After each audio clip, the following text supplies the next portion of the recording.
Hello students,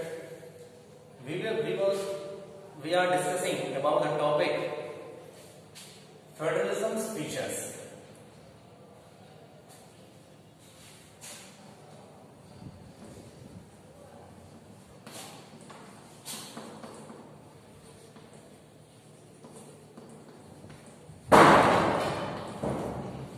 Features of federalism. Before starting today's topic, means next feature of democracy, federalism, we are clearly know about federalism that it is a form of government in which power is classified between two or more than two levels of the government.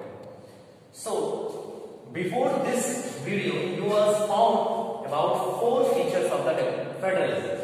Now, here is the fifth feature, that is power and function. Power and function, शक्तियां और कार्य. So federalism में power central और state level की government में classified होती है and each level of the government have some powers. इसके पहले बताया गया था कि यूनियन लेवल की गवर्नमेंट के पास में अपना ओन पावर होता है जिससे वो अपने तरीके से काम बनाती है थ्रू लेजिस्लेचर, रन कराती है एग्जीक्यूटिव और जुडिशरी. ये 3 चीजों को बताया गया था. तो पावर एंड फंक्शन ये कहां मिलता है, इस चीज को मैंने इसके पहले ही क्लियर कर दिया था कि union government and state government in दोनों के पास अपने अपने पावर्स होते हैं. ये दोनों ही सरकारों के पास जो पावर होती है वो क्लियरली मेंशन है कॉन्स्टिट्यूशन में. इसके पहले बताया जा चुका था कि पार्ट नंबर 5 और पार्ट नंबर 6 ये क्लियरली मेंशन करता है about the power and function related to the union government and the state government. तो पार्ट नंबर 5 का नाम भी है the union and part number 6 का नाम स्टेट है, which clearly implies that what are the main powers and functions about the union government and state government. जो next feature आता है पॉइंट नंबर 6. पॉइंट नंबर 6 में है सुप्रीम कोर्ट. सुप्रीम कोर्ट, अब ये सुप्रीम कोर्ट का क्या रोल है? क्लास 9 के डेमोक्रेसी पॉलिटिक्स वाले चैप्टर के लास्ट चैप्टर में you was read about the Supreme Court is as a highest authority of jurisdiction or the court in our country. Supreme Court is also called the protector, the guardian of Constitution. It also protect the citizens' right. 6 fundamental right है each and every citizens of India. इनको protection देने का काम भी supreme court का होता है. तो यहां सुप्रीम कोर्ट क्या करती है?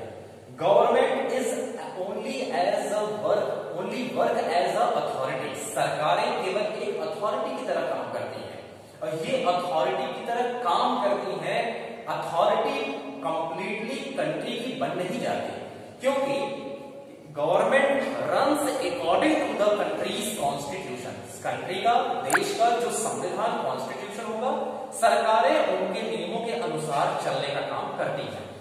लेकिन कभी कभार क्या होता है पॉलिटिक्स में, some government either union government और स्टेट गवर्नमेंट ये अपने फायदों के लिए कॉन्स्टिट्यूशन में कुछ चेंजमेंट कराने का प्रयास करती है या कुछ ऐसा चेंजमेंट ले आती है जिससे सोसाइटी की कुछ स्पेशल क्लासेस के लिए काफी डिफिकल्टीज क्रिएट हो जाती है. इस डिफिकल्टीज को कभी कभार वो फंडामेंटल राइट्स को भी वायलेट करता है. तो इस प्रकार की समस्याओं को दूर करने के लिए या कभी कभार ऐसा भी होता है कि किसी एक पॉलिटिकल पार्टी का कोई कैंडिडेट, कोई member after winning a election वो उस पार्टी को छोड़ करके किसी और पार्टी को ज्वाइन कर लेता है. ये चीजें एग्जांपल आज के समय में अक्सर ऐसे देखने को मिलता है. तो ऐसे कंडीशन में सुप्रीम कोर्ट हैज पावर. यहां सुप्रीम कोर्ट का नाम इस वजह से है feature of which is a federal country have a highest authority of court. मतलब कोई भी देश अगर वो फेडरल कंट्री है तो उस देश के पास एक सबसे हाईएस्ट या सबसे सुप्रीम लेवल की, सबसे बड़ी लेवल की कोर्ट होती है। अब कोर्ट के पास ये पावर है कि वो उन तमाम जजमेंट को डिसीजन लेने के लिए या वापस से कैंसिल करने के लिए फैसले ले सकती है, which is created by the union level of government और स्टेट लेवल का गवर्नमेंट। मतलब कि सुप्रीम कोर्ट के पास में ये पावर है कि यूनियन लेवल या स्टेट लेवल की कोई भी सरकार यदि कोई कानून ऐसा, लॉ ऐसा बना दी जो पीपुल्स के या ग्रुप ऑफ पीपुल के या किसी सेक्शन या क्लास ऑफ पीपुल को वायलेट या डिस्टर्ब कर रहे हो, उनके साथ डिस्क्रिमिनेट कर रहे हो, तो सुप्रीम कोर्ट हैज पावर, इसके पास ऐसी शक्ति है कि वो ऐसे वायलेट करने वाले लॉ को वो क्या कर सकती है, खत्म कर सकती है। सरकारों के डिसीजन में ये क्वेश्चन पूछ सकती है, इसके पास इतनी पावर होती है। तो क्वेश्चन ये खड़ा होता है कि who gave power to the supreme court? तो आंसर छोटा सा और सिंपल सा है, द कॉन्स्टिट्यूशन। संविधान ने सुप्रीम कोर्ट को ये पावर दे रखी है कि if a law created by any government either union or state which violates the citizens fundamental right or any other thing, तो ऐसे लॉ एंड ऑर्डर को कैंसिल करके उसमें बीच में इंटरप्रेट करके उसको हटाने के लिए supreme court can order the government either union level और स्टेट लेवल। तो इनकम टैक्स एक ऐसा टैक्स होता है जिसपे rules and regulations, law and order बनाने का काम यूनियन लेवल की गवर्नमेंट करती है, यूनियन लेवल की सरकारें करती है। तो it is the main sources of revenue of union और सेंट्रल गवर्नमेंट। यूनियन गवर्नमेंट को ही सेंट्रल गवर्नमेंट कहते हैं। अब एक जो ताजा तरीन जो एग्जांपल है वो जीएसटी का, एक नया टैक्स जो आपके सामने रिसेंटली आया है। अब जीएसटी को कभी भी कोई भी सामान अगर आप खरीदेंगे तो उसके साथ मिलने वाला जो बिल होता है उस पर टैक्सेस क्लियरली मेंशन होते हैं after pricing of the product. Product का जो प्राइस हो गया उस प्राइस के बाद टैक्सेस उसमें जुड़े होंगे। अब ये टैक्सेस कुछ भी हो सकते हैं, मान लीजिए 18% का टैक्स है, तो अगर 2000 रुपए का उस पर टैक्स लिया जा रहा है, सपोज करिए कोई बहुत कीमती सामान आपने लिया और उसमें 2000 रुपए का जीएसटी टैक्स बन रहा है, तो इस जीएसटी का 50% यानी 1000 रुपीज जो है वो शेयर होता है यूनियन गवर्नमेंट का और बचा हुआ 1000 रुपीज वो शेयर होता है स्टेट गवर्नमेंट। स्टेट गवर्नमेंट के पास में एग्रीकल्चर से, वाटर से एटसेट्रा जो उस स्टेट के दायरे में आते हैं, सेल टैक्स हो गया एटसेट्रा, ये तमाम प्रकार के रेवेन्यू होते हैं अपने लेवल पर। वहीं सेंट्रल लेवल पर कई अलग अलग प्रकार के excise duty tax, income tax etcetera कई प्रकार के ऐसे टैक्सेस होते हैं जिससे वो अपना रेवेन्यू करता है। अब कोई भी सरकारें होती है as union or state level, इसी रेवेन्यू के आधार पे ही वो अपने अगले साल की जो खर्चे हैं, जो एक्सपेंसेस हैं, उसको क्रिएट करती है और इसको फाइनेंशियल ईयर स्टार्ट होने के पहले ही क्रिएट कर लिया जाता है। That is called budget. आपने क्लास 9 में पढ़ा है। बजट सेशन पार्लियामेंट में चलता है, लेजिस्लेचर में चलता है, स्टेट असेंबली में, जो बजट को पास करती हैं और फिर अगले फाइनेंशियल ईयर की पूरी financial activity, planning, expenses, income को मेंशन कर दिया जाता है। तो सोर्सेस ऑफ रेवेन्यू भी क्लियरली मेंशन होती है इन द कॉन्स्टिट्यूशन। तो फेडरलिज्म का ये फीचर है जो ये बताता है कि फेडरल कंट्री वो कंट्री होती है जिसके कॉन्स्टिट्यूशन में प्रत्येक लेवल की सरकारों के वर्क करने के लिए जो रेवेन्यू है वो कहां कहां पे कैसे कैसे सोर्सेस हैं। नेक्स्ट फीचर जो आता है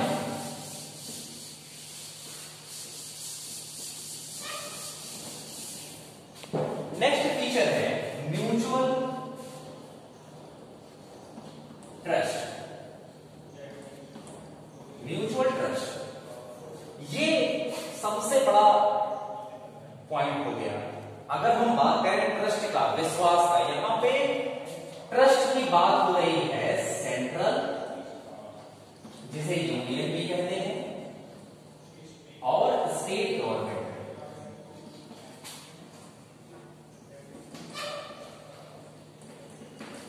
ये म्यूचुअल ट्रस्ट की जो बात है वो सेंट्रल लेवल की गवर्नमेंट और स्टेट लेवल की गवर्नमेंट के बीच में है। म्यूचुअल ट्रस्ट का मतलब हो गया आपस में एक दूसरे पर विश्वास। फेडरलिज्म वो कंट्री कहलाती है जिसमें सेंट्रल गवर्नमेंट का विश्वास स्टेट गवर्नमेंट पर और स्टेट गवर्नमेंट सेंट्रल गवर्नमेंट पे ट्रस्ट रखे, एक दूसरे के प्रति दोनों ट्रस्ट वर्दी हो, एंड म्यूचुअल ट्रस्ट के साथ साथ एक एग्रीमेंट हो। ये एग्रीमेंट किस चीज का होना चाहिए? ये एग्रीमेंट होना चाहिए living together. Living together, living together का मतलब होता है एक साथ होना, कि हाँ सेंट्रल गवर्नमेंट भी चले, हम उसके अगेंस्ट नहीं जाएंगे, और सेंट्रल गवर्नमेंट ये सोचे कि हाँ प्रोविंसेस में, स्टेट में स्टेट गवर्नमेंट चले, हम उस स्टेट गवर्नमेंट को किसी भी प्रकार से डाइल्यूट खत्म नहीं करेंगे, वो चलने देंगे। जैसे प्रेजेंट टाइम में इंडिया के अंतर्गत अगर देखा जाए तो 28 स्टेट्स हैं। ये 28 स्टेट्स जो हैं, हर स्टेट में अपनी ओन स्टेट गवर्नमेंट चलती है। तो ये स्टेट गवर्नमेंट क्लियरली अपने तरीके से वर्क करे, सेंट्रल गवर्नमेंट का सपोर्ट होना चाहिए, और साथ ही साथ उस स्टेट गवर्नमेंट सेंट्रल गवर्नमेंट के ऊपर अपना ट्रस्ट भी रखे कि हाँ सेंट्रल गवर्नमेंट हमारे लिए और हम उसके लिए दोनों साथ साथ मिलकर के चलें। तो ये एक इंपॉर्टेंट होता है, म्यूचुअल ट्रस्ट होना चाहिए और एग्रीमेंट टू लिव टुगेदर, एक साथ दोनों प्रकार की गवर्नमेंट चले, एक दूसरे का क्रिटिसाइज नहीं करना है, एक दूसरे के अगेंस्ट नहीं जाना है, एक दूसरे की सरकार या गवर्नमेंट को बनने से रोकने के लिए जो मेजॉरिटी होती है उसको रोकने के लिए भी कोई प्रयास नहीं करना है। तो फेडरलिज्म के ये सारे फीचर्स हो गए। तो हमने पूरी तरीके से अगर देखा जाए तो सीखा कि federalism is a form of government in which power is classified between two levels of the government. ये लेवल सेंट्रल लेवल पे सेंट्रल या यूनियन गवर्नमेंट हो सकता है और स्टेट लेवल पे स्टेट गवर्नमेंट होता है। फीचर्स में हमने ये देखा कि कम से कम 2 लेवल की सरकारें होना कंपलसरी है। हर सरकारों के पास में, ईच एंड एवरी लेवल की गवर्नमेंट के पास में अपना ओन जुरिस्डिक्शन होता है, सबके पास अपना सोर्स ऑफ रेवेन्यू होता है, सबके पास अपने पावर्स एंड फंक्शन होते हैं।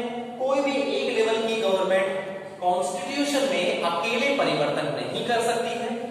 और सुप्रीम कोर्ट के पास ऐसी पावर होती है कि अगर कोई गवर्नमेंट अगर ऐसा कोई कानून बना दे जो सिटीजन्स के किसी एक ग्रुप को वायलेट कर रहा हो, उनके खिलाफ हो, तो उसको इंटरप्रेट कर सकती है, रुकवा सकती है।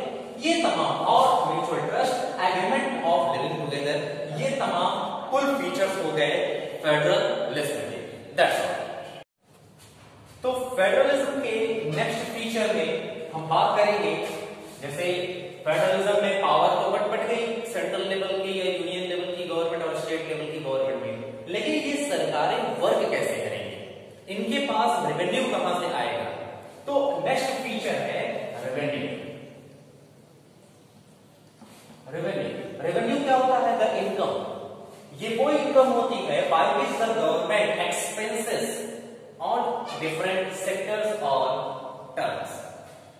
कहीं बांध बनवाना हुआ, रोड कंस्ट्रक्शन हुआ, hospitalisation, medical facility etcetera etcetera, government के पास अगर रेवेन्यू आएगी, पैसा आएगा तो ही वो खर्च कर पाएगी। तो when the power is classified between central and state level of government, तो इसी के साथ जो फेडरलिज्म के बेसिक की फीचर है, उसी के साथ the revenue powers will also classified between union and state level of government। कहने का मतलब ये हुआ कि जब पावर बढ़ती है यूनियन और स्टेट लेवल में, तो पावर के साथ साथ सोर्सेस ऑफ रेवेन्यू के जो सोर्सेस होते हैं वो भी क्लासिफाइड होते हैं between union level and state level of government. For example, एक टैक्स होता है जिसका नाम है इनकम टैक्स। इनकम टैक्स ये एक ऐसा टैक्स है जिसमें कानून बनाने और लॉ बना करके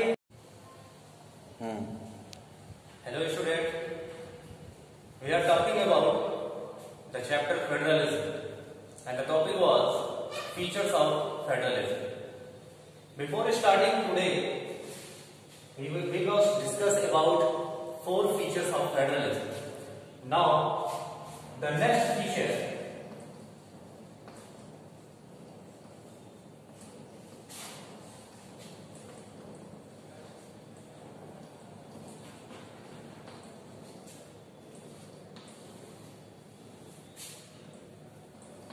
point number 5. Next feature is powers and functions. Power and function. As we know very well that federalism is a form of government in which government power is classified between 2 or more than 2 level of the government. Figura sei nato. Figura sei nato do lado, Do lado. देखा था? जब ना touch करे अब delete करें फिर से बताओ.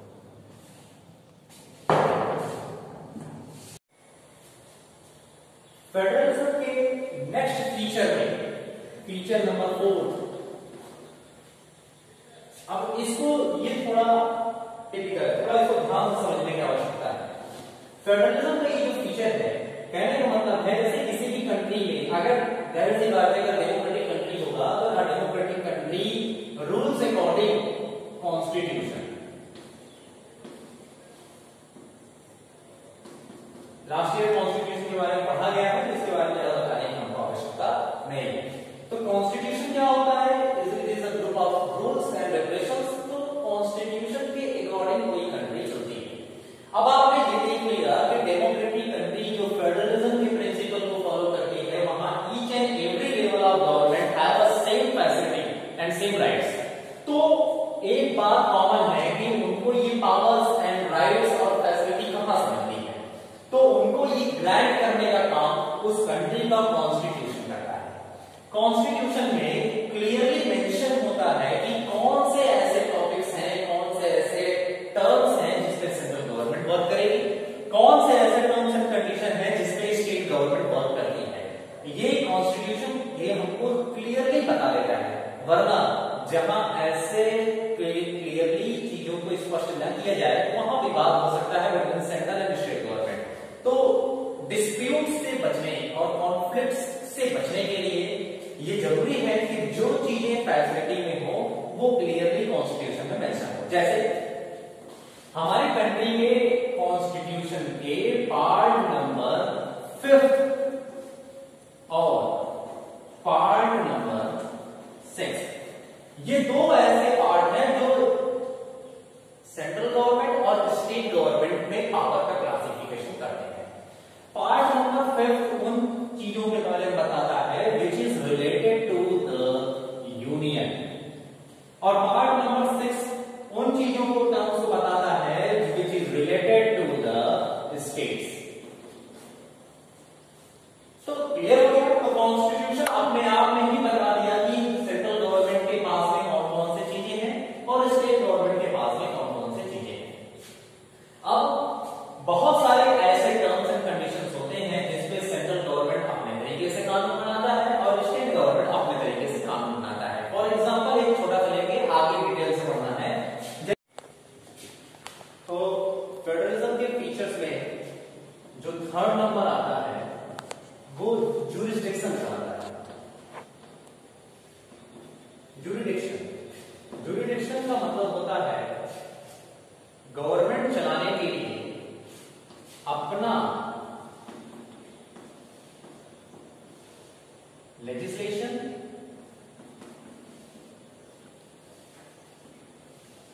एग्जीक्यूटिव और जुडिशरी की व्यवस्था गवर्नमेंट के पास फैसिलिटी हो. तो मैंने बताया था फेडरलिज्म में कम से कम 2 या 2 से अधिक लेवल की गवर्नमेंट होती है. अब अगला फीचर में ये भी कंफर्म हो गया कि each and every level governs on the same citizen. एक ही नागरिकों पर अलग अलग लेवल की जो सरकारें होती हैं वो गवर्न करती हैं। थर्ड फीचर भी ये कहता है कि each and every government have its own jurisdiction, अपना ओन ज्यूरिसडिक्शन होता है। मतलब क्या हो गया, सभी गवर्नमेंट के पास में अपना लेजिस्लेशन होता है, अपना एग्जीक्यूटिव होता है और अपना जुडिशरी होता है। और इन तीनों को बनाने और इन तीनों से रिलेटेड जितने भी पावर्स होते हैं वो भी उस लेवल की गवर्नमेंट के पास होता है। उस लेवल की गवर्नमेंट के पास होने का मतलब ये हो गया कि ये जो लेजिस्लेशन है ईच लेवल के पास में अलग अलग लेवल की सरकारों के पास अलग अलग होता है। अगर हम स्टेट लेवल की गवर्नमेंट की बात करें तो अगर हम उत्तर प्रदेश की बात करें तो हम ये पाते हैं कि उत्तर प्रदेश जो स्टेट गवर्नमेंट है इसके पास अपना ओन लेजिस्लेशन है, अपना ओन विधानसभा, अपना विधानसभा है और इस विधानसभा के द्वारा बनाए गए रूल्स एंड रेगुलेशन को लागू करने के लिए अपना वो एग्जीक्यूटिव है, चीफ मिनिस्टर है और उसके अंदर में कैबिनेट मिनिस्टर्स हैं। जुडिशरी स्टेट के अंतर्गत डिस्ट्रिक्ट सेशन कोर्ट्स और हाई कोर्ट्स अवेलेबल है जो स्टेट लेवल तक के सारे जो फैसले हैं या समस्याएं हैं उस पर जजमेंट देने का काम करती है। अगर हम इसी चीज को कंपेयर करें another level of government then we will found जो कंट्री की सेंट्रल गवर्नमेंट है उसके पास भी अपना ओन लेजिस्लेशन है, एग्जीक्यूटिव है, जुडिशरी है। जैसे लेजिस्लेशन में इसके पास पार्लियामेंट है, पार्लियामेंट संसद भवन है, एग्जीक्यूटिव में उसी प्रकार से प्राइम मिनिस्टर और कैबिनेट मिनिस्टर है, जुडिशरी में इसी प्रकार से सुप्रीम कोर्ट है, सुप्रीम कोर्ट है। तो हम ये यहां पर कंफर्मली हम समझ पा रहे हैं कि सरकारें कम से कम दो प्रभागों में बटी होती हैं, दोनों के पास अपने अपने पावर्स होते हैं, सबके पास अपने अपने ज्यूरिसडिक्शन होते हैं। मतलब वो अपने लिए कानून बनाते हैं, उसको अपने लिए अलग तरीके से लागू करते हैं और जजमेंट देने का काम करते हैं। ये फैसिलिटी कैपेबिलिटी छोटी हो, दायरा छोटा हो या बड़ा हो फर्क नहीं पड़ता, लेकिन स्टेट गवर्नमेंट के फॉर एग्जाम्पल पार्ट नंबर 5 जैसे यूनियन है, जैसे सेंट्रल गवर्नमेंट इनकम टैक्स से रिलेटेड कानून बनाती है, उसी प्रकार से स्टेट गवर्नमेंट के पास में जो पावर की फैसिलिटी है वो पुलिस है। हर स्टेट की अपनी एक पुलिस होती है और सेंट्रल गवर्नमेंट इनकम टैक्स में। तो जिस प्रकार से हर गवर्नमेंट के लिए डिफाइन है कि वो कौन कौन से टॉपिक पर रूल्स और रेगुलेशंस बनाता है, ये क्लियरली मेंशन है कॉन्स्टिट्यूशन में। लेकिन अगर सपोज कीजिए कि कॉन्स्टिट्यूशन के किसी भी हिस्से में अगर अमेंडमेंट कराना है, अमेंडमेंट का मतलब होता है संशोधन, चेंजमेंट कराना है, तो कॉन्स्टिट्यूशन के कुछ ऐसे हिस्से हैं जिसमें सेंट्रल गवर्नमेंट अमेंडमेंट अपने तरीके से कर सकती है। लेकिन कॉन्स्टिट्यूशन का जो बेसिक एलिमेंट है, इस बेसिक एलिमेंट में कॉन्स्टिट्यूशन में जो अमेंडमेंट है बेसिक एलिमेंट में, उस पर कॉन्स्टिट्यूशन में अमेंडमेंट कराने का जो अकेले पावर है वो किसी एक लेवल की गवर्नमेंट के पास में नहीं है। तो फेडरलिज्म का फीचर यही है कि basic element of the constitution can not be amend by a specific type of government. किसी भी एक किस्म की सरकारों के द्वारा कॉन्स्टिट्यूशन में परिवर्तन नहीं किया जा सकता। अगर कॉन्स्टिट्यूशन में परिवर्तन करना है तो उसके लिए सेंट्रल गवर्नमेंट यानी union government plus state government की सहमति होनी चाहिए। दोनों गवर्नमेंट मिल जाएगी, एक जैसे अगर विचार को रखेगी कि हाँ कॉन्स्टिट्यूशन में अमेंडमेंट किया जाए, तब कॉन्स्टिट्यूशन में अमेंडमेंट होगा किसी भी फेडरल कंट्री में। वरना अगर ये पावर केवल सेंट्रल गवर्नमेंट के पास होती तो सोचिए जरा क्या होगा कि जो गवर्नमेंट सेंट्रल लेवल पर अपनी सरकारों को बनाती वो अपने आप के फायदे में यानी अपने हितों में अपने प्रॉफिट के लिए बार बार कॉन्स्टिट्यूशन में अकेले अपने दम पर परिवर्तन करके पावर को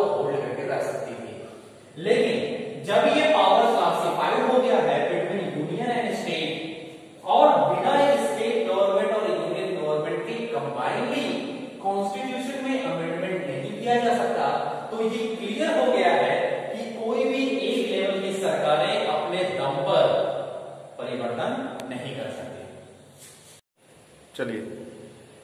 तो जिस कंट्री में हम रहते हैं उसका नाम इंडिया है। अब India clearly is a federal country. Clearly साफ तौर पर हम कह सकते हैं कि इंडिया एक फेडरल कंट्री है। लेकिन यहां पर एक इंपॉर्टेंट बात यह है समझने वाली कि हमारे कॉन्स्टिट्यूशन में इंडिया के लिए फेडरल वर्ड का इस्तेमाल नहीं हुआ है। लेकिन इंडियन कॉन्स्टिट्यूशन में इंडिया कंट्री के रन करने के लिए जितनी भी व्यवस्थाएं, जो भी फैसिलिटीज, जो भी लॉ एंड ऑर्डर बनाया गया है, that implies that India is a federal country. मतलब कॉन्स्टिट्यूशन में ये वर्ड नहीं है कि India is a federal country, लेकिन सारे पॉलिसियां, सारे rules and regulation clearly indicate करते हैं that India is a federal country, या फेडरलिज्म का जो प्रिंसिपल है वो इंडिया फॉलो करता है। कैसे करता है हम आगे पढ़ेंगे तमाम एग्जांपल, कुछ फीचर्स जो कि इंडिया के ऊपर एग्जैक्टली 110% क्लियरली इंपोज हो सकते हैं।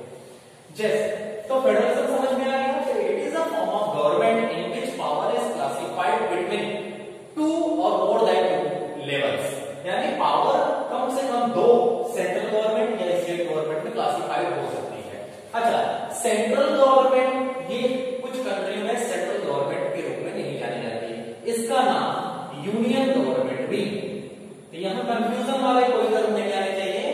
Federalism is a form of government in which power is classified between the union and the state government. ये एकदम क्लियर कट इसका डेफिनेशन हो गया। नेक्स्ट अब हम बात करते हैं फीचर्स की।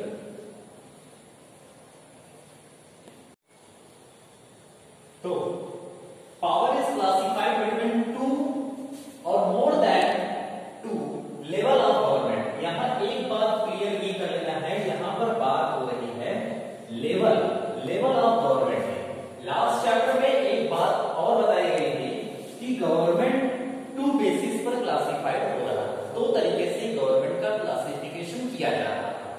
First, horizontal division of power sharing,